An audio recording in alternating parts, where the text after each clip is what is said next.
nous avons inventé des tas de choses. Et une des choses que nous voyons très important aujourd'hui pendant la pandémie, c'est justement la propreté des lieux. On parle beaucoup de désinfection. Et quand on parle de désinfection, on pense qu'en essuyant avec un chiffon, tout est nettoyé, tout est désinfecté. Mais dès qu'on a nettoyé, ça se infecte de nouveau. Et nous avons une technologie qui s'appelle nanotechnologie que nous avons poussée jusqu'au bout, à tel point qu'on peut traiter des lieux, les bureaux, les hôtels, surtout les hôtels, et puis les restaurants, ce qui est beaucoup, on a beaucoup des hôtels et des restaurants ici dans la région de Souss-Massa. On peut traiter avec cette technologie les lieux de manière qu'ils vont être désinfectés en permanence pendant pratiquement 1 an. Et puis, c'est une technologie qui va être activée par la lumière artificielle ou lumière naturelle. Et quelle que soit la bactérie ou virus qui va être en contact avec les surfaces qui ont été traitées, le nanotechnologie en question qui a été déposée là-dessus va éliminer et nettoyer les endroits pareils. Ça me fait pleurer qu'ici, dans la région de Souss-Massa, il y a vraiment une pénurie d'eau. Et comment on pourrait trouver des solutions à adresser cette question.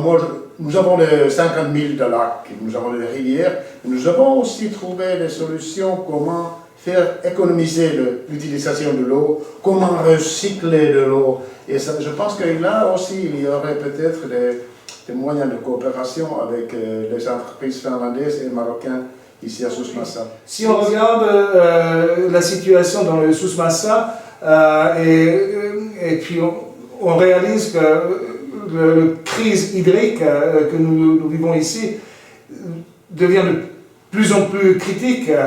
Donc une fois enfoui, et autant plus qu'il y a beaucoup d'irrigations ici qui sont gérées par informatique, lier les deux, le système actuel qui est déjà bien poussé en Maroc et surtout dans la région, et puis les capteurs en question, ça pourrait faire des économies substantielles, ça pourrait être entre 30 à 50% d'économie d'eau sur une période donnée.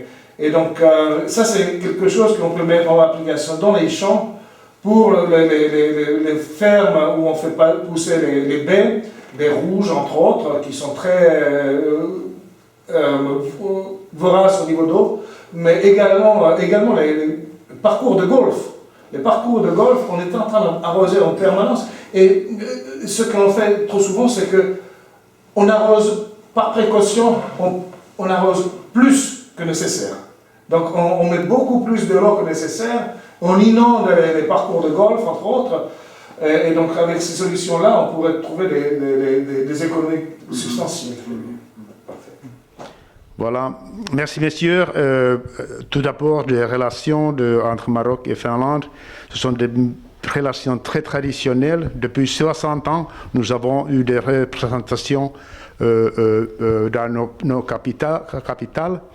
Mais aussi, je voudrais dire que la langue arabe, la formation de langue arabe a été commencée en Finlande déjà à 1709. Alors, plus de 300 ans que nous avons eu la chance d'apprendre la belle langue arabe.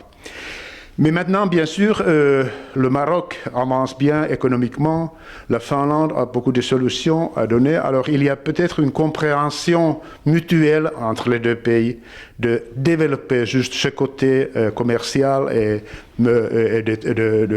d'industriel aussi.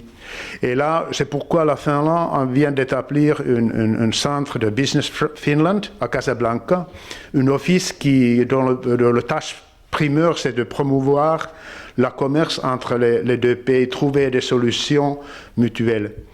Et maintenant, nous sommes ici dans la région de Souss-Massa, et la raison, c'est bien que peut-être la région de Souss-Massa, c'est la région le plus connue en Finlande.